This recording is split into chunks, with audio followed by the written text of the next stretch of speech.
जैसे कि किताब के कवर पेज पर ही लिखा गया है कि रिच डैड पुअर डैड के बारे में अमीर लोग अपने बच्चे को ऐसा क्या सिखाते हैं जो गरीब लोग और मिडिल क्लास के माता पिता नहीं सिखा पाते हैं। इसका अर्थ ये है कि इस किताब में ये अमीर बनने के बारे में बताया गया है। चूहा दौड़ जिसमें आम आदमी दौड़ा करता है।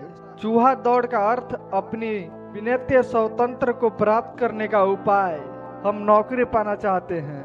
नौकरी द्वारा इतना ही आय प्राप्त हो सकता है जितना कि हम अपना जीवन व्यतीत कर पा सकें। इसके बाद आय पर सरकार टैक्स लगाती है। रॉबर्टन कियोसाकी को अपने बचपन में दो पिता की शिक्षा मिली। रॉबर्टन का डैड एक पढ़े लिखे विश्वविद्यालय के प्रोफेसर थे, लेकिन अपनी आमदनी को सही ढंग से प्रबंध नहीं कर पाते थे। वहीं दूसरी तरफ रिच डैड, जो कि लेखक के प्रिय मित्र माइक के पिता थे, पढ़े लिखे थे, उनकी गणना हवाई राज्य के अमीरों में होती थी। इसका कारण लेखक ने रिच डैड की वित्तीय संरक्षण को दी है। अतः लेखक का कहना है कि गरीब और मिडिल क्लास के लोगों के लिए पैसे के लिए काम करते हैं, जबकि अमीर के लिए पैसा काम करता है।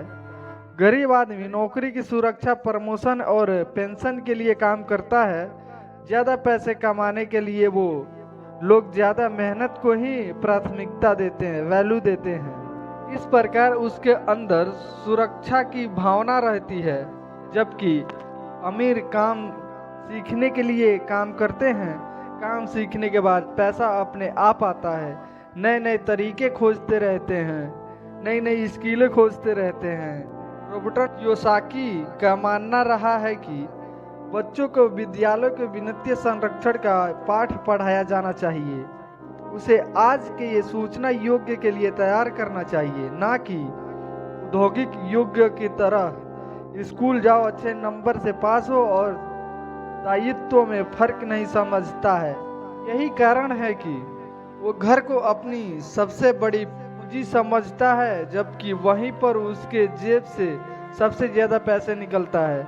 लेखक का मानना है कि संपत्ति वो है जो आपके जेब से पैसे लाए, आपके जेब से पैसे लाए, ना कि आपके जेब से पैसे निकाले। तथा संपत्ति और दायित्व के अंतर को समझना चाहिए। लोगों को अपने जीवन में पैसिव इनकम पर ध्यान देना चाहिए, जिसमें व्यापार, stock, band, mutual fund, real estate, notes, बौद्धिक संपदा पर ध्यान देना चाहिए, जिसमें आपकी जेब में पैसा आए। लेखक के मैकडोनाल्डो के मालिक के रे क्रॉक का उदाहरण दिया है, जिन्होंने एमबीए के विद्यार्थी को भी अपनी वास्तव व्यवस्था हैमबर्गर बेचना नहीं बल्कि रियल एस्टेट बताया है। रे का व्यापार प्लान के फ्रेंचाइजी बेचना था, जिसमें वो फ्रेंचाइजी की लोकेशन द्वारा रियल एस्टेट का व्यापार करते थे। लेखक का कहना है कि लोगों को 1 साल तक बिक्री की कला सीखनी चाहिए। भले ही इससे कुछ कमाई ना हो, लेकिन इसमें कम्युनिकेशन स्किल सुधार होगी। लेखक सौंदर्य एक व्यवहारिक दोनों बातों को सिखाया है। कुछ बुरी आदतें से बचने की सलाह दी है, जिनमें डर, संकीपन, आलस, बुरी आदतें, जिद आदि। व्यवसाय और निवेश सीखा जा सकता है। केवल नौकरी की सुरक्षा से ही गृहस्थी नहीं रहना चाहिए। अपने सीखने की गुणवत्ता में भी सुधार करना चाहिए, तभी हम वित्तीय सावधानी की ओर बढ़ पाएंगे। रॉबर्ट कियोसाकी ने rich dad poor dad book को 20 भागों में बांटा है, जिसमें प्रमुख है अमीर लोग पैसे के लिए काम नहीं करते, पर तो पैसे की समझ क्यों सिखाई जानी चाहिए। अमीर लोग पैसे का आविष्कार करते हैं। सीखने के लिए काम करे, पैसे के काम ना करे। शुरुआत करना। नंबर 1, रॉबर्ट कियोसाकी के पहले पिता का मानना था कि वो कोई वस्तु खरीद नहीं सकते, जबकि दूसरे पिता इस बात से चिढ़ते थे। दूसरे पिता रॉबर्ट को हमेशा समझाते थे कि तुम किसी चीज को कैसे खरीद सकते हो, इस बारे में सोचो। पहले पिता की सोच नकारात्मक है, वहीं पर दूसरे पिता की सोच प्रश्नवाचक है। नकारात्मक सोच बात को वहीं पर खत्म कर देता है, जबकि प्रश्नवाचक सोच हमें सोचने पर मजबूर कर देता है कि हम कैसे किसी वस्तु को हासिल कर सकते हैं। जब कोई व्यक्ति अपने दिमाग में ये सोच लेता है कि वो किसी वस्तु को नहीं खरीद सकता तो उसका दिमाग भी काम करना बंद कर देता है। परंतु जब कोई व्यक्ति अपने दिमाग से प्रश्न करता है तो उसका दिमाग काम करना शुरू करता है। दिमाग प्रश्नों के उत्तर ढूंढने लगता है। इसका मतलब ये है कि दिमाग को नकारात्मक चीज़ों से दूर रखो और दिमाग को उनका काम करने दो। इससे दिमाग एक्टिव रहेगा और धीरे धीरे स्ट्रांग हो जाएगा।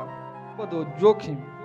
रॉबर्टसन के लिए पिता का मानना था कि आपको जोखिम नहीं उठाना चाहिए। आप अच्छे से पढ़ाई करो, अच्छे से मार्क्स लेकर आओ तथा सेफ और सिक्योर जॉब करो। वहीं दूसरी तरफ रॉबर्ट के दूसरे पिता सिखाते थे कि जोखिम को कैसे मैनेज किया जा सकता है। पढ़ाई करो और अपने पैसे को काम पर लगाओ। संपत्ति दायित्व के अंतर का पता होना चाहिए। हमें अपनी संपत्ति और अपने दायित्व का पूरा ज्ञान होना चाहिए। संपदा के धन से वृद्धि होती है, दायित्व से धन या पैसे में कमी आती है।